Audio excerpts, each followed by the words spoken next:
Good morning mga palangga ko. Nagpapaksiw tayo. Hindi mawala ang paksiw. Sa araw-araw gusto ko may paksiw.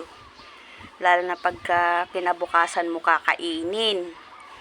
Pag nagpaksiw po ako, hindi po yan nilalagyan ko ng tubig. Puro suka po siya. Tapos, soka and loya, bawang. Ito po yung sibuyas para po yan sa pang-adobo natin. Sa paksiw po, hindi po ako naglalagay ng sibuyas. Luya, bawang lang po. Tapos, ito. Papaksiw ko po yan. Sasama ko po yan lahat sa isda. Para pati yan po, kakainin po natin mga palangga. Hindi po ba? Ayan o, sariwang-sariwa. Kasi madaling araw pong namalingki yung aking asawa, mga alas 5. Sariwang-sariwa po yan. Pagkatapos, mag-aadobo po tayo at saka magtitinumis. Ito po yung para sa asawa ko. Ito naman po para kay Mama Lola at saka sa Mama Lola pa rin. Hindi po ba? Ang lalaki po niyan. Nagpreto na po ako. 2 kilo po yan ang binili ng aking asawa kasi nga sariwang-sariwa po. Ang lalaki po.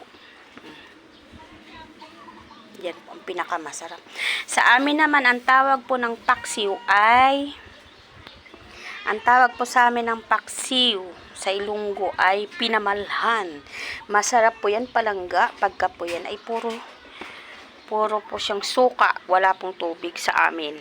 Sa Tagalog naman po, sa aking asawa, gusto niya po laging may sabaw. Kaya hindi po kami magkaintindihan. Kaya mayroon po akong sarili kong ulam. Mayroon din po siyang karne. Kasi po Tagalog po siya, mahilig po siya sa karne. So, ito yun sa kanya. Pang ilang kain niya po yan. Hindi naman po siya matakaw sa karne, pero gusto niya lang po talaga may karne. Ako, hindi po ako magpapatalo. Ang gusto ko po palagi naman din is paksiw. Nakapagpreto na po ako. Tapos, kumuha pa ako nito ng 2 kasi sariwa po. Ang ginawa ko sinigang ko po sa alugbati. Kasi 2 lang naman kami ni Mother pagtanghali. Kaya, so, iyaan ang ulam natin. 2 kilo po yung binili ng asawa ko. So, ipaksiw po natin yung 1 kilo. Ang 1 kilo, inano ko po, pinereto. So, ganyan.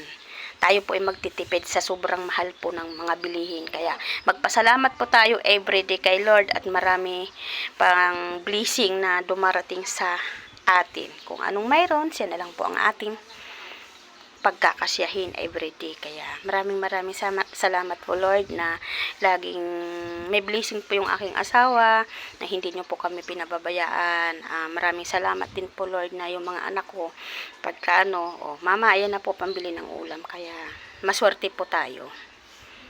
Diba? Ayan naman po ang ilalagay ko sa aking paksiw. Thank you for watching mga palangga. Sarap na ng ulam natin.